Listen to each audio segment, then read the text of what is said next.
All right. Hello, friends. Hopefully you can hear and see me okay. And I really wish I was there in person. Unfortunately, that didn't work out, but happy to talk to you about Project Tye today. My name is Jon Galloway. I'm a PM on the .NET community team. And so we'll just get right into it. I've got some slides at the beginning to kind of describe what I'm talking about, but a lot of demos after that. Just if I may, first of all, who here has used Project Tye at all there? If I could get a show of hands, anyone? Nope. Okay, cool. All right. Well, so here's kind of my general overview of what we're going to talk about. So we'll kind of set the stage with just generally what microservices are. We'll talk about how Project Tye can help, and then tons of demos, and we'll see where it goes from there. So first of all, what do we mean by microservices? It's a bit of unfortunately a buzzword. And so it's good to kind of step back and look at that more. In the course of my programming career, we've moved from monolithic applications where we had one big server or a few big servers running really big apps. Everything was all kind of in one big build. And we've broken that apart into microservices. And there's a few reasons. There's IT reasons and business reasons. So the IT reasons are definitely you get a lot of flexibility by breaking an application apart into one big thing that you deploy as one big unit. If instead you can break that down into individual smaller components, you've got flexibility as you deploy them. One of the nice things about that flexibility is then you can move from big iron servers to virtual machines, and then you can actually go from there further to containerized applications. So with a VM, you're getting some benefit to abstracting from the hardware, but you're still running the whole operating system, and you're only really virtualizing the machine. What if we could break that down further and virtualize at the application level? So when we do that, we're virtualizing away the operating system, and now we're down to just scaling out by our units, by our application as a unit. And of course, with that and running on Docker is kind of the most common, although there are some others out there. We get a lot of flexibility over what we can do. So for instance, if we're running with multiple instances on one machine and it's underutilized, we can swap them around and shut down one of the VMs, et cetera. So that's all great from a hardware perspective, but that's not really the only reason why microservices are being used. And what I've been learning over time is really one of the main impacts is the business agility. And what that means is instead of waiting for one big build when everything's ready to go, we can ship a service as soon as it's ready. And that also means that you can get your bug fixes and features out much more quickly. So you can, be deploying multiple times a day instead of waiting to make sure everything's tested and works together. You can also break things down at the team level. So you can make some smarter decisions with that. One team might prefer to work with, .NET, SQL Server, et cetera. Another may want to use, F# and Postgres, and another, or a document database, or Go, or whatever, right? So if you're working at the application level, that it lets each team and project decide what's best for them. And you can also focus on business capabilities for a team. So for instance, a team or a service may be completely focused on ordering, and they can really become experts in that area. And so, Brendan Burns, co-founder of Kubernetes, has summed this up well, that microservices are really about scaling at the team level. So just a sec, I'm going to adjust my webcam down slightly there. Okay, so I'm not off the... Okay, so what's nice about scaling at the team level better is you can work kind of at a micro team. So you think of it as working at the size that can go out to lunch together, could eat a pizza together, as opposed to 100 people on a team or 50 people on a team. And then you can also, by doing that, each person on the team can really understand what they're building. They can understand the code and the product and business as well. And then that forces you also to plan for scale. So both your software, but also your team. When you've got a small team, then you actually plan for, hey, this new person on the team can actually take over this, our data integration part or our logging or maintenance, et cetera. So, and that really gets down to empowering individuals or teams quite a bit more. So instead of being one person in a huge team, you are really contributing directly into a smaller team. Okay, that's all great. Hopefully I've sold you on microservices. They're wonderful. So why isn't everyone using microservices? And especially in the .NET world. And I think the main reason is that it's actually pretty hard. There's a lot of complexity that you get into. So, one thing is there's a lot of new things to learn. There's instead of just shipping to a server, there's all kinds of new software and integration and different technologies to learn. You also have a lot of decisions that you've got to make. So you've got to decide which things and how you'll integrate them, et cetera. And then there's a ton of YAML code. So get ready to programming in YAML. So for instance, I've personally, worked with some microservices. I've worked with teams that are working on microservices as Microsoft customers. And then also the .NET team, especially on the ASP.NET tooling side, looked into, hey, how can we make the best experience? And let's become better experts on microservices. So what are the things you dig into? Well, first of all, of course, there's Docker. And then, you're writing a little bit of YAML. You've got to write your Docker files to, orchestrate your Docker. But then after that, in the real world, people are deploying mostly with Kubernetes. And there's good reasons for that. It's, it handles a lot of things like, failover and monitoring and scale. However, it brings a lot of complexity. And so there's a lot more to learn. And along the lines of the more you've got to learn is the YAML, because man, oh man, there is a lot of YAML when you start doing Kubernetes. It just goes on, right? So now you're a YAML programmer and welcome to your new life. So then you say, well, I've got Docker files. Maybe I could use those to create my Kubernetes YAML. So now you need to learn about Compose, and then you've got to actually run locally. So now every time you change a file, you want to watch and restart your services. So now you're using Scaffold. And then you want to monitor your application because microservices applications can be tough to understand what's going wrong and what's making things run more slowly. So often people are using things like Zipkin, and then you need to debug and understand more deeply over time. And so now you're doing more logging, and now so you're using something like Seek. So because you're using all these different things, why don't we use a package manager to orchestrate that? So now you're using Helm, and it's just a lot of stuff to learn. So this whole thing of, okay, let's move to microservices brings a lot of complexity, and it makes it a lot more difficult to start, number one, learning as a developer, and number two, moving a new project into microservices. So let's talk about Project Tye and what it does there. So some of the main things that Project Tye is built to do is, number one, simplify the getting started experience.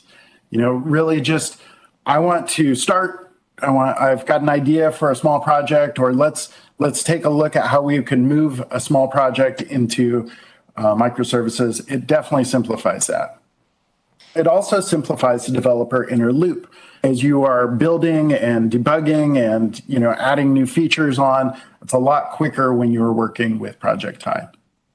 And then the one thing that is not, I really kind of focused on at first was, Project Tye is going to help me deploy my applications. And that's not really the main goal of Project Tye.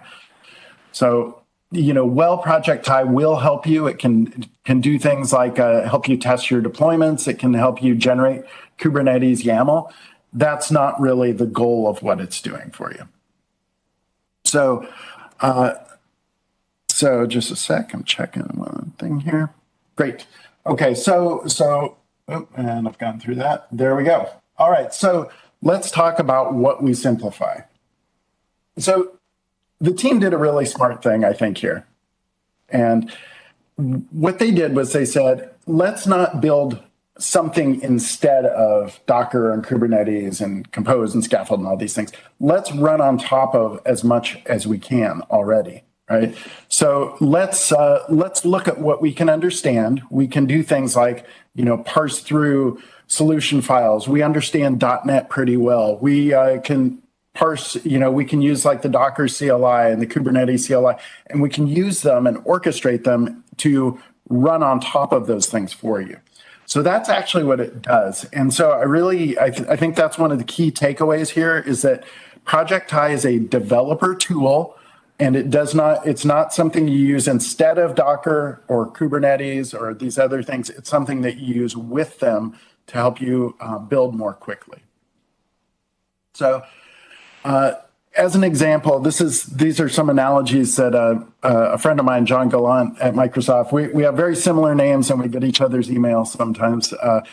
But, he said, look, you can get started with Docker files or you could use Tye run instead of, going through and writing Docker Compose. You can use a Tye YAML file, which can, which is very simple. And actually, they can parse Docker Compose files into Tye YAML. You can debug, and that's actually one of the cool major features is the debugging story, and I'll be showing you that in a second. And then you can watch as you're building, so you can watch for changes and automatically restart. And you can actually generate your Kubernetes when it's time to deploy. And then you can, well, it's not the key use case. You're probably not going to be deploying to production using Tye. You can test your deployments using that. So I'll show you that as well. All right, that's most of my slides. Let's get into some demos.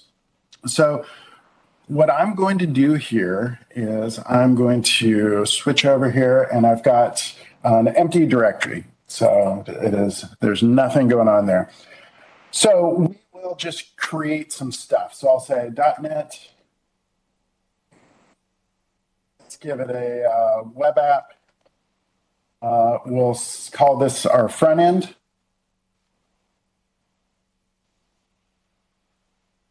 All right. And I'm starting with this in the command line just to show at a very simple level something that'll work everywhere. Of course, you could do this same thing in Visual Studio, right, or whatever you choose. Okay, so we've got a front end. Now we'll also do .NET new web API.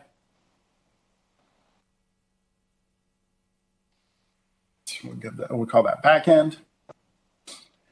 So these are just two simple .NET projects. We've got a web API and we've got a web app front end. All right. Now I want to group these together. So I'm going to use a solution. So we'll say .NET new solution, and it's going to, by default, give it the name of our folder. So this is Hello Tye.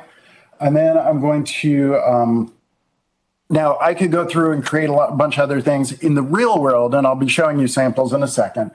I would write code in these where they'll talk to each other, right? So the front end will have code that calls into the back end. So I'm assuming you know how we would do that, and I'll show you that more of that code in a second. So now let's run this with Project Tye. So I have first of all gone and gotten Project Tye, and where I did that is here's on the website. So this is .NET Tye in GitHub, and or if you search for Project Tye, it's a pretty distinctive name. And then in the Getting Started documents, it is a global tool. So you do .NET install -G. This is if you want to install the release one, or the latest build. It's 0.10, whatever. I am a glutton for punishment, so I'm using I'm actually using version 011 dev, which I built from source yesterday, right? So that's something you can do as well. And so I can just say Tye run. And when I do that, it knows, oops, no services found in hello Tye. Off to a great start. I created a solution. So, all right, created a solution with no projects in it. So let's add our projects to our solution. Okay, so .NET solution add front end and .NET. Okay, so now we have an actual solution with two projects. So let's try one more time with feeling. So Tye run. Okay, so now it is going out. It's looking at my solution. It's saying, "Oh, I understand .NET. You've got two projects here. You've got two. So I'm going to start those up for you." It's also created this dashboard, which that's kind of interesting. So we're going to want to check that out. So it's launched all these things. It says it's waiting. Okay, great. So I clicked on this. I'm launching there. So when I click this and ran it, it has created a dashboard for me. So already, if it did nothing other than this is saving me some time. This is nice because I've got my URLs for my front end and back end. I can go in and I can understand metrics of these running applications. So it's monitoring them for me. So now let's go into my front end. Front end is just a web app. And the back end, if I go here, it's going to give me nothing because it's a web API. But if I go over here to Swagger, all right, there's my back end, and I've got my weather forecast and all that. And then it's going to do things like handle, logging and all that sort of stuff for me. So that is the kind of basic hello world with Tye. And that's already, doing a good amount for me if that's all it did. But what's really nice is that it's actually setting me up to go a lot further with microservices. So let's dig back into that in a second. Let's go here to my slides. So that is the Tye run experience. So you can also, as a next step, we can debug our applications. And what's going on here may seem simple, but it's actually really cool. Debugging into containerized applications that are running in Docker is a little bit more complex. You're going actually kind of across boundaries. You're going into a container. You are attaching to that process. It's a little tricky. So what the team did here that I think is pretty slick is they actually delay the process of Dockerizing your .NET applications until the last minute. So here, like if I bring up Docker Desktop, let's go in here. I've got some random things that are running. I don't know why I'm running Redis. I should probably, we can delete that. All right, we'll remove that guy. So actually none of these are running right now, okay? So if I go over into my application, it's running. And these things are ready. These are running basically as kind of virtual containers, but they're not actually Dockerized yet. So the advantage that gives me is that I can actually go in and easily debug them. So I'm going to shut that down, and I'm going to switch over. And so I just did Control-C to stop that. Now I'm going to switch over to some of the samples. So this is in the samples repo, and I'm going to go to one called front end, back end. Let's see.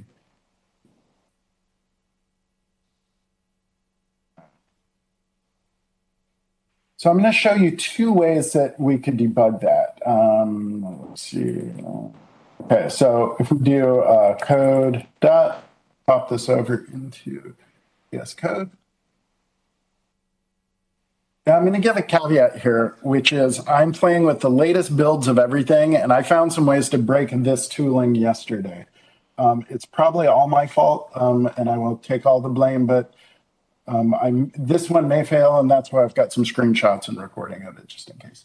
So this one has a Tye YAML file.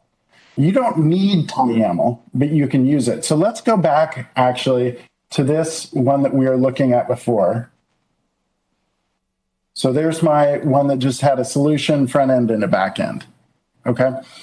And if I want to go in and start bringing in other Docker things, maybe I want to bring in Postgres as a Docker image, or I want to bring in some other monitoring or something. Or maybe I'm working with a team that develops something and they deploy using an Angular front end as a Docker image. So in that case, I can say Tye init. So when I do Tye init, it's going to tell me that, okay, so now I'll say,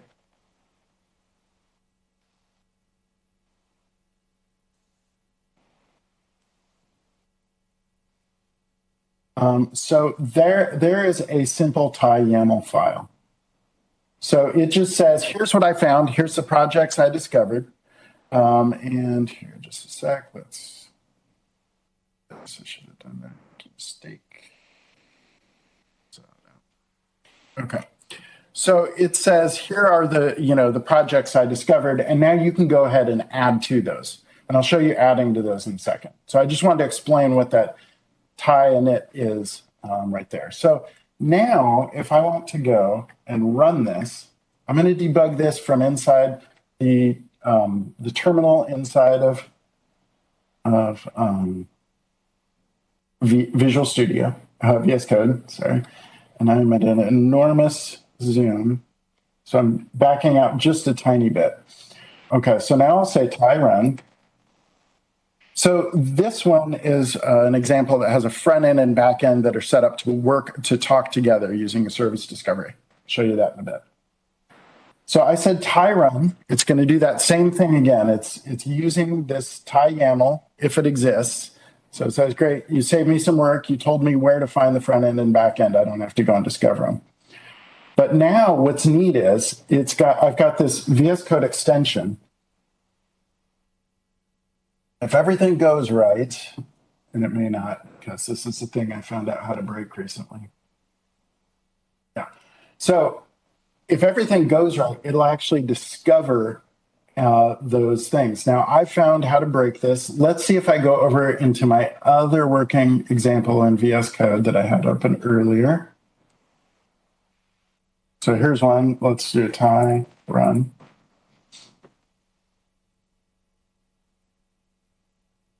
And so this is a more complex example that's using Redis and a bunch of other stuff. All right, let's watch if it finds it. If not, I'll show you what the experience looks like.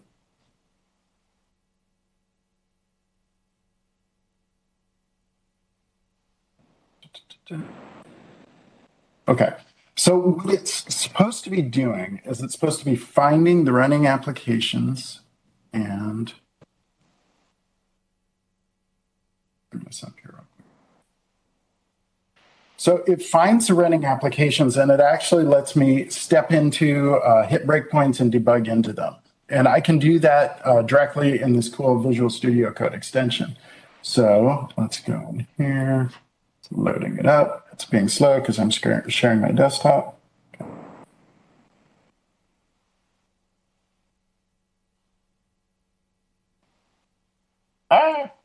There it is. Okay. So there I'm running the application. And then I switch over in that left side. You'll see I click on that Tye extension and it actually finds all the running things. So here it's got 3 .NET applications. And I've set a breakpoint in the code. And when I hit attach, it actually goes directly into that and attaches to that process. And I can debug that. So this is something where, like when I went just now, I tested it on my Mac and I installed the latest of everything, the latest Tye, the latest release of the extension, and everything worked exactly like you're seeing on the screen. So then I can go through and I can step and debug and do all that stuff. So it's actually, Tye is orchestrating and running all this stuff, but it's this extension makes it really easy to go and debug through that.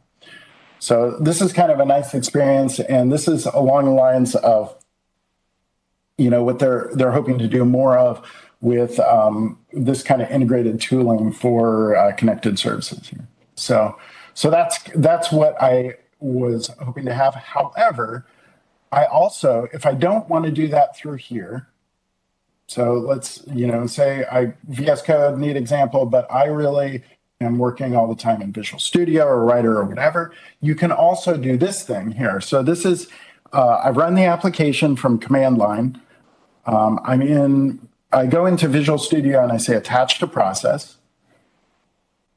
Then I can just say, worker.exe, and so it's found that instance, and then I can debug right into it. Okay. So again, what I'm trying to show here is that this simplifies the debugging experience because it runs these as standard .NET processes that can be attached to and debugged, and waits until kind of I'm ready to deploy before it makes me worry about all that kind of debugging into a container business. So, all right. So we've done all that kind of stuff. Let's say, great, we're excited about this. We're ready to go and start generating some files there. So here I've actually gone and done that, and I'm going to delete that one just because I don't want to.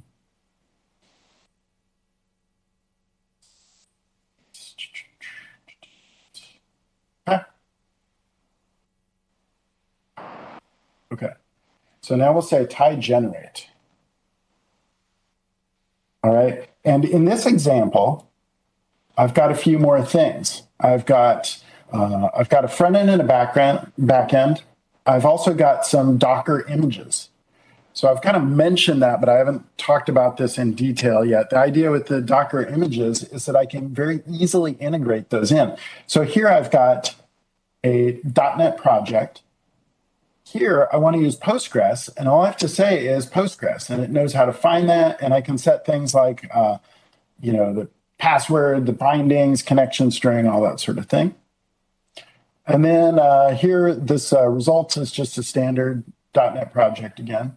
And I think I've got Redis in here too. Yeah, I do. So I just said use Redis. So these are all documented, but they're pretty straightforward as far as how to add these sorts of things in. And I'll show you in a bit too as well, you can add in things from a GitHub repo, you can add in things from standard Docker reference, you can give a link to a Docker file that's on your machine, etc. So now I've been running this, I'm ready to generate that Kubernetes file and get ready to deploy. So I'll say Tye generate.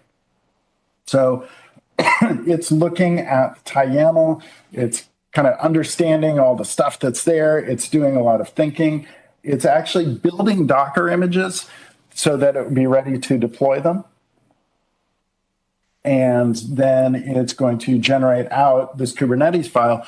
And part of the reason I like to generate this Kubernetes file is to feel good about how much I'm not having to write myself because it's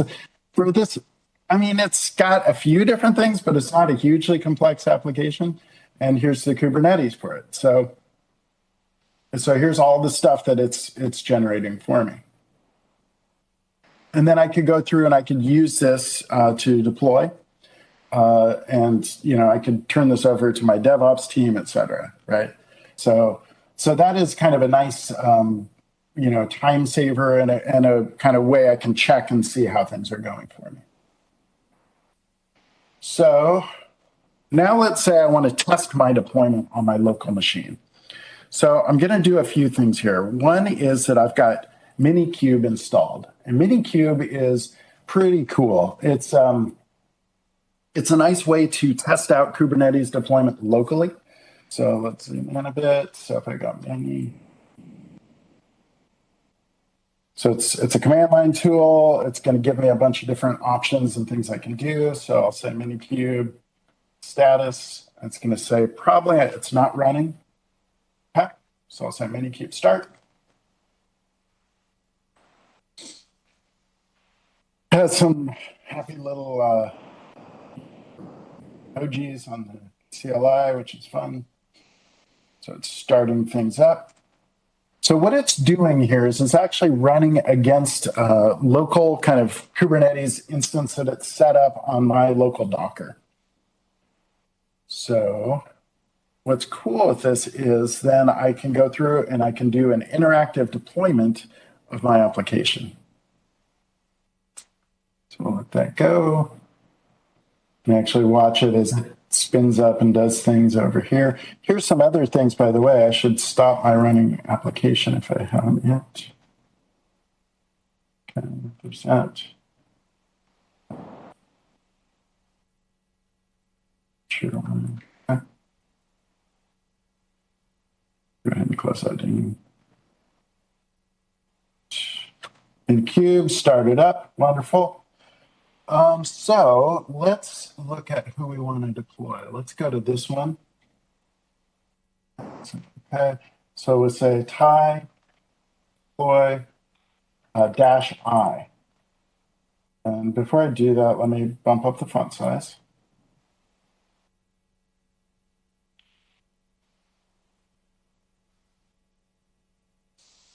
So the nice thing with this interactive mode is it's going to ask me some questions.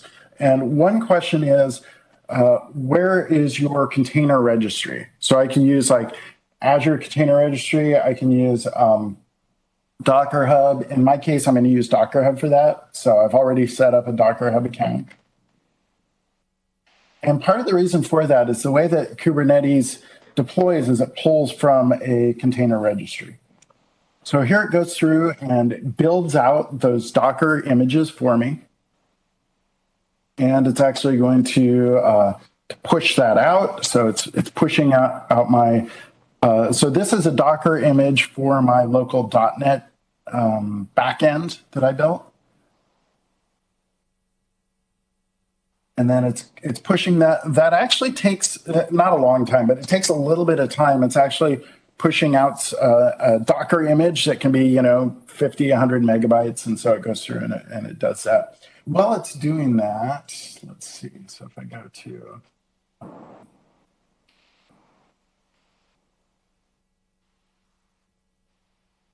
let's see, it's going to bring up on my other browser. I'm already logged in, hub.docker.com. I think it's going to show. So here's examples. Here's some previous ones that I've deployed to test out, right? So it's doing that. It's pushing those out. Still pushing. If it takes much longer, I will skip ahead and we'll just kind of talk through some other stuff and come back to it because I don't want to waste time. It does take, so this is something where I kind of had to wrap my head around it a little bit. I'm doing a local deployment to my local Kubernetes cluster. However, it's still pushing it up to a container registry. And so this is Docker Hub, which is across the internet. So it actually still has to push that out. So we'll give that a little bit to do its thing, and then we'll come back to it. So that's Tye deployment. And again, this is something where I probably wouldn't use this to deploy to production, but it's nice to be able to test that deployment locally and kind of see what it's doing. All right. So now let's go on and look at some more advanced fun Tye stuff. And so one of the things is service discovery. So I kind of waved my hands and talked around it earlier. But when you are building connected, microservice applications, the services need to be able to talk to each other. And so one of the nice things with this is using service discovery. Oh, and by the way, this finished deploying. So now I could actually, this is out on my Kubernetes cluster. So I could go out here and I can look at this and it's gone out and deployed all this stuff, right? And then I could go through and test it and run against it and that sort of thing. I think, gosh, I don't know. I may want to run this. Let's see. Oh, that's the CLI. I don't want to do that. I'm going to get in over my head pretty quick if I start messing around too much. This is going to show like here it's running against, and I would need to go through and I would need to test out my ingress and stuff to be able to test against that. So I finished my deployment. And now actually I'm done with this and I don't want to keep all those things hanging around. So I'm going to do the one last step of the deployment, which is Tye undeploy. So I'll go to Tye.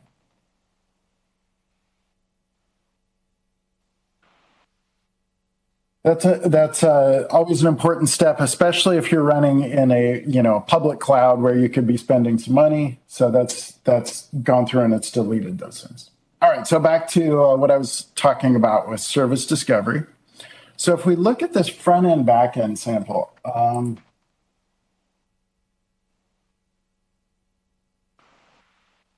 this has a front end talking to a back end. So the front end is reading weather from a back end weather service. And so the way it's doing that is pretty cool. So the back end, it's actually in the front end. If we go to startup. So it is getting a back end from this configuration.getService URI. Now, if you're not used to that get service URI, that's because it's pulled in from this Microsoft.Tye.extensions.configuration. So this is a NuGet package I added in. And when I did that, it made it easy to read configuration. So this configuration then, that's all I need to do. I tell it, go get the back end. I haven't gone through and said, oh, and here's where the back end is or whatever. I've just said, go get it. Right? So that's how it's able to discover it. And in a more complex example, let's go over to this voting sample.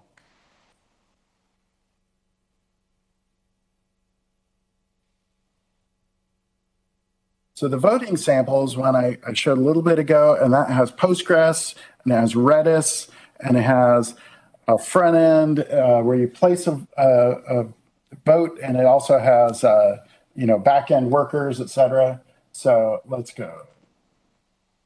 Let's take a look at that.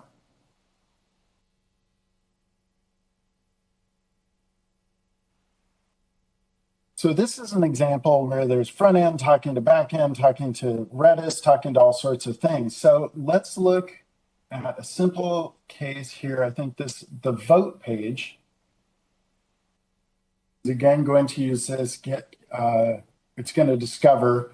So here it's discovering a Redis instance. So it says get connection string Redis. And the only place where that's been defined, how it knows what this magic string Redis is this in this Tye YAML. Because here we've got name is Redis, right? So if I called this hello everybody, then in here I would write get connection string hello everybody. So that's all it does is it knows how to read these things. And we'll talk about how the magic happens. It's actually pretty slick. We'll look at that in a second. So there's how it's getting Redis. Then another neat one is in the worker. And the worker goes through and it's connecting to Postgres. So where is it getting that from? And so here, again, configuration get connection string Postgres. And that configuration is also read from this Tye configuration. All right. So to see how that's actually working, I'm going to spin this up again. So we'll do Tye run.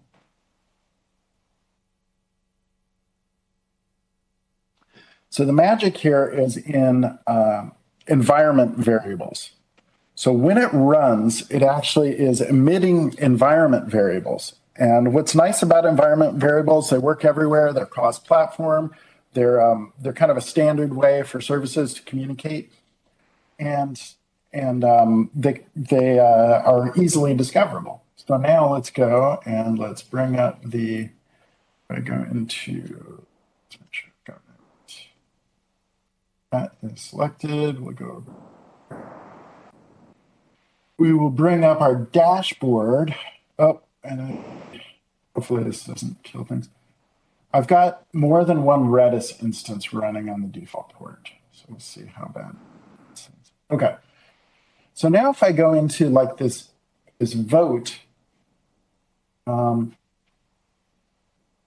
for some of these, when it starts them up, I'll be able to see, when it spins them up, it actually writes out a ton of environment variables. And I'm not sure I have an easy way to look that up. Well, so I guess I saw them flash by previously, forgetting where. We'll see them when we look at logging in a bit. But the main point I want to mention there is that it writes them all out. And one place you can also see them is in your Kubernetes file. You'll see a ton of different environment variables listed in here. So all these like service vote protocol, service vote host, all these kind of all cap with underscores, those are all those environment variables that it's writing out. So what's neat with that is then you can see in this case, actually, when it says, okay, go get me the Redis connection string, et cetera, or the Postgres. So here's exactly how that magic wire up happened. So that's that. Okay, so service discovery. This also works with things like Dapper. Dapper is something that they've been building more integration with lately. And so that's something, again, where it can communicate and it can look those things up using those environment variables. Here's a neat thing that I just kind of want to mention is there and point you out if you're interested. So this is a cool example. This is here in, and there's actually tons of stuff in the docs. There's both a Hello World tutorial and then there's also these recipes. So, oops, GitHub Actions. So this is a GitHub action, and you can just set this up. And what this will do is when you commit code to a repo, it can deploy it using Tye out to AKS. So that is pretty slick, and that's just kind of a built-in thing that it can do. And we're in the section here where I'm just kind of showing, here's a bunch of neat stuff you can do, and I'll tell you where to find more about it later. This is more just so that you're aware of it.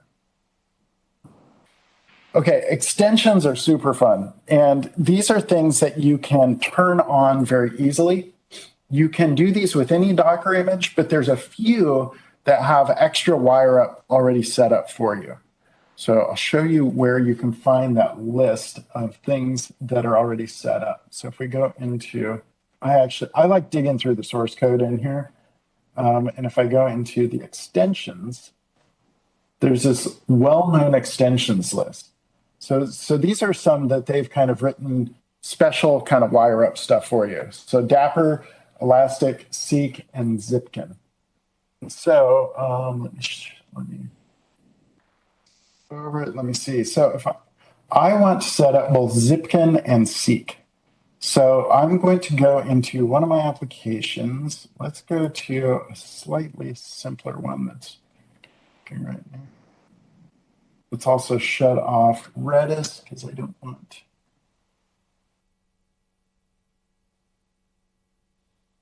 show these things shutting down.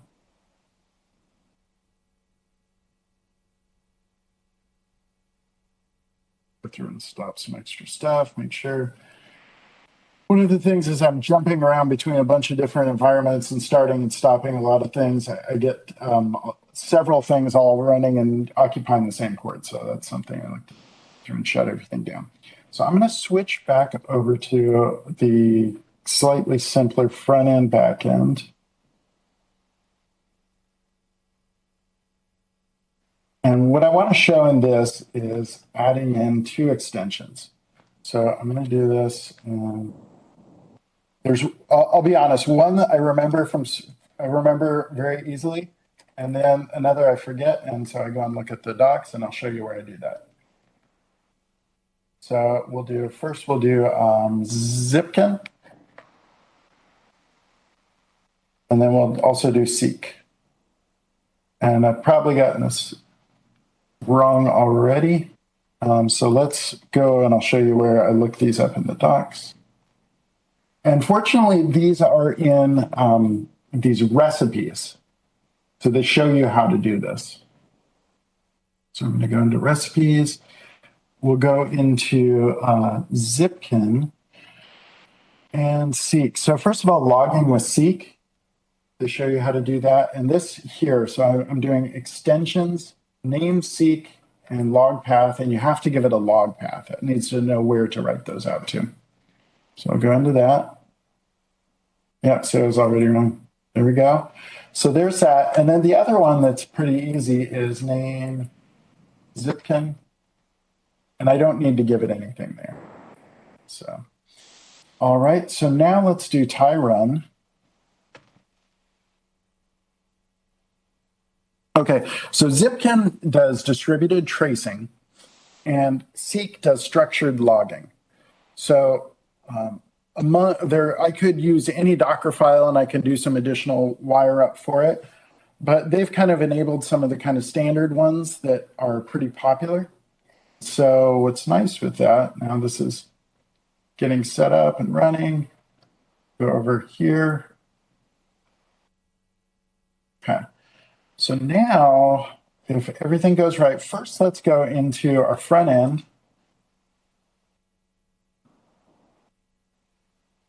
Let's go to our back end. Okay, great. So now let's go into Zipkin. Okay. So I run query. So there it's showing, here's some things, and I could go in, I can dig into this. So what would be great here is if, let's say I've got a complex application, it's got front end, it's got a back end, but the back end also has ordering and it has shipping and it has products and all that, and something's slow and I don't know what. So I can actually go in and I can figure that out. So this was literally one line of code to say, turn on Zipkin. So that's pretty cool. And then if I want to check out Seek for structured logging, do that too. So let's go over to Seek. And then in Seek, I've got this kind of fancy dashboard. So I can go in and I can say, all right, here's my application, different events. And then I can also dig into stuff like, okay, here's a request, and I can go through and find more information about it. And then I can also run some more advanced queries against both of these.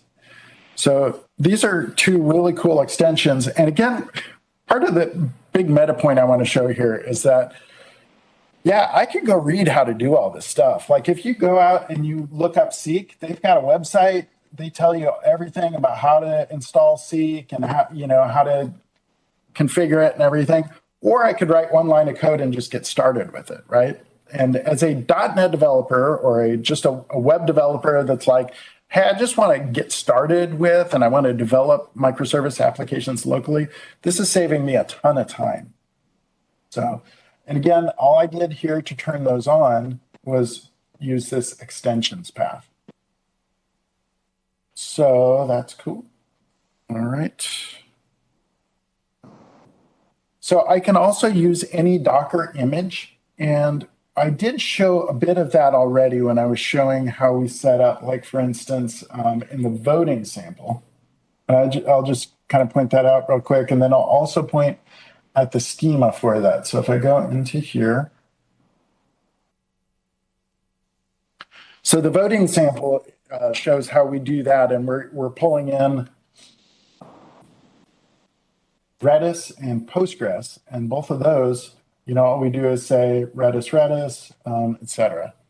So I can also, so for instance, I just say the image is Redis, and I played with this a while yesterday, just finding like, hey, here's a random, because I was looking at different dashboards. I was thinking, is there something I like better than Zipkin or Seek? And so I just started playing with them, and like literally, I can just give a reference to any Docker image out there. What's kind of fun too, and this is an experiment because I just want to try and break things. So let's go into my, let's go to front end, back end. And now I think, let's see how I'm doing on time. So I can also put a reference to to a repo. So let's see how I could do that. Let's go into docs and then schema. schema. So here, if I say GitHub, does not want to search for me. Yeah, repo.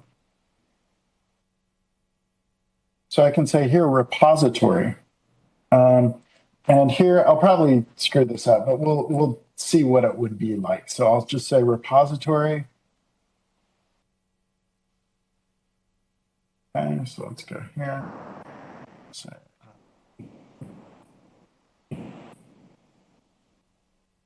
pizza.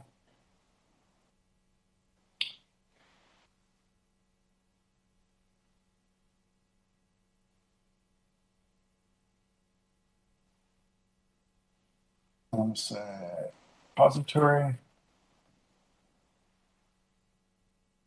I want to point it at this repository over here.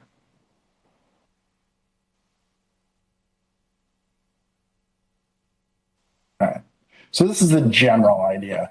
And this is just a very simple pizza web app that I created recently, right? So now we'll say Tye run.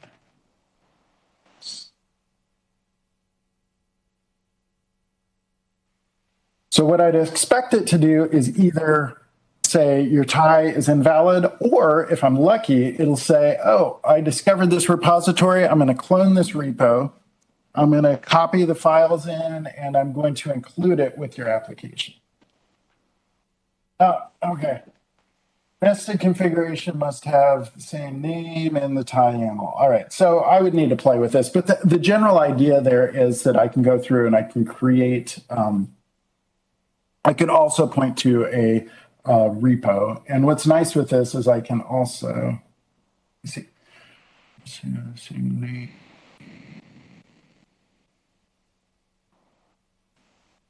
I'll play with that afterwards. But what's nice is I can just delete it and I haven't broken my whole entire application, which is also nice, right? So there. Health checks. So health checks is really cool. And this is a neat integration point. So ASP.NET Core has great support for health checks built in. And so what those allow you to do is you can have a liveliness or a readiness probe, and you can basically, your application can say, yes, I'm up, but I'm not ready to receive traffic, or yes, I'm up and I'm ready to receive traffic. And so I'll show you that real quick. If we go into, let's do that one, samples.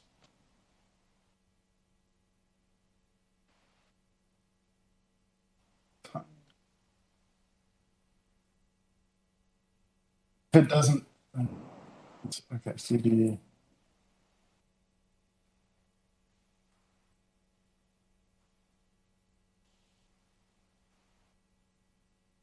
I need to get into samples.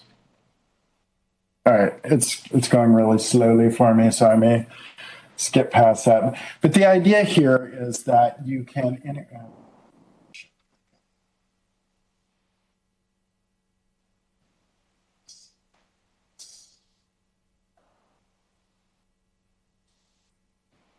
the idea here is that they've hooked two things together. So liveliness is, there's health checks or something that are just kind of built in to ASP.NET Core. So I can say, here is a health check. So this is something that I kind of recommend doing regardless of if you're using Tye or microservices or anything, is just add in health checks into your application. So you can register these checks.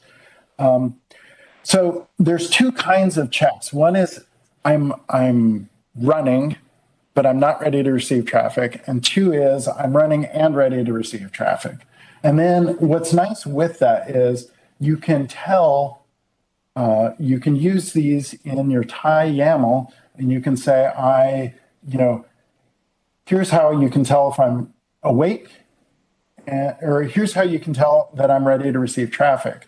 And then what's nice with that is that can integrate directly in with Kubernetes. and it's monitoring. And if it says, oh, this application or this node is not lively, it can actually restart it for you. So that's a really cool like integration point there. All right. There's a VS Code extension I showed you earlier. And if you're using the released versions of everything, it works just fine. It's just I've managed to break my local one. And then Docker Compose, that's something people ask about regularly, and they actually have written an action for that where it can find Docker Compose files and parse them out. So if you create an application using, like I created a solution and I had a Docker Compose file, it'll go and just find that for me. I had one other neat little demo that I wanted to show real quick, and I didn't show it yet, and I want to. Okay, so if I go to a very simple like front end, back end, when I was talking about liveliness and stuff, there's also the thing where you can tell it how many replicas of something you want. So that's a Kubernetes thing. So if I say replicas, and we'll say 3. Okay. Hope I got this right. So now we'll say Tye. See if I got that right. Okay. What's kind of fun to play with here is it'll actually say, okay, you told me you want 3 replicas. So again, this is something I did in a very simple front-end, back-end application. I just said 3 replicas. It's going and it's creating multiple instances of that. So now I can say, okay, let's go to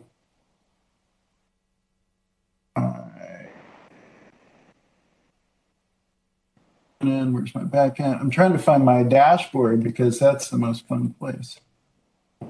Because what you can do actually is then you can go through and you can kill those processes and watch them restart back up.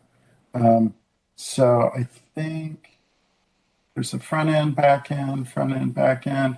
There's so many of them because it's creating all these instances, right? So there's the Zipkin. Yeah, I may not have time for that. I'll see real quick if I go localhost 8000, I think.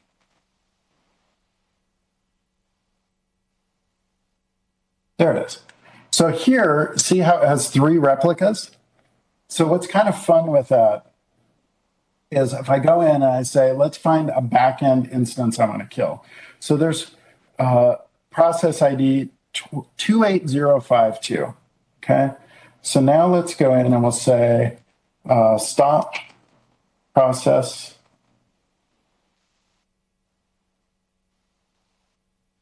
28052. And while it's doing that, we'll quickly switch over here. You can actually see it had a restart, right? And so now if I go in and I kill, say, the front end, I can watch it as it restarts. And again, this is something where I'm playing with a semi-advanced feature, and it's like I can do this, in the first few minutes of playing. So we'll say stop process, and we'll stop the front end. And if we watch, we'll see front end has stopped and restarted. So, okay. VS Code extension, yeah, there's that. We showed all those things. So let me just wrap up. We're pretty close to time here. So what's new and next? So there's an 0.11.0 release, and that's due out quite soon. And that has .NET 6 integration, and it's actually moving the code base to .NET 6, and then more Dapper integration. As for what's next, the team still, I talked to the team yesterday, and they're figuring out how Tye fits into the overall microservice tooling experience, including Visual Studio, VS Code, et cetera. So, there are, when you go into the repo, you'll see regular commits. The team's still, building some cool stuff here. So, I was talking to the dev yesterday, and he was like, yeah, this is what I'm working on here, et cetera. So, there is some cool stuff. If we look at, if you look at the releases and what's going on, so it's 0.11 is kind of the next thing, and 10 is the latest one that's out. But what I will say is a few important things. Think of it as a developer tool. Don't think of it as something to take a dependency in production, because as they're still figuring out the strategy on it, it's kind of in flux. However, if it's helping me build microservice applications, debug them locally, test them locally, and it generates Kubernetes files, I don't have a deep dependency on it. And so I think that's kind of how I feel personally as a developer on it. So we talked about Docker Compose, that it actually can parse them. It fits in with other things. So it's not really opinionated, and it actually can run side by side with Dapper. So it will go through, and there are some examples in there. So what I recommend for you, I do see one question here, and I'm about at time, so I'm just kind of wrap here. I recommend go through these get started documents. They'll take you through a lot of these scenarios that I just showed you. And so you can go through and you can set up all sorts of things, distributed tracing, et cetera, and it'll talk you through building and deploying locally. This is something you can do in a few hours, or even in a half hour, you can get a good start on it.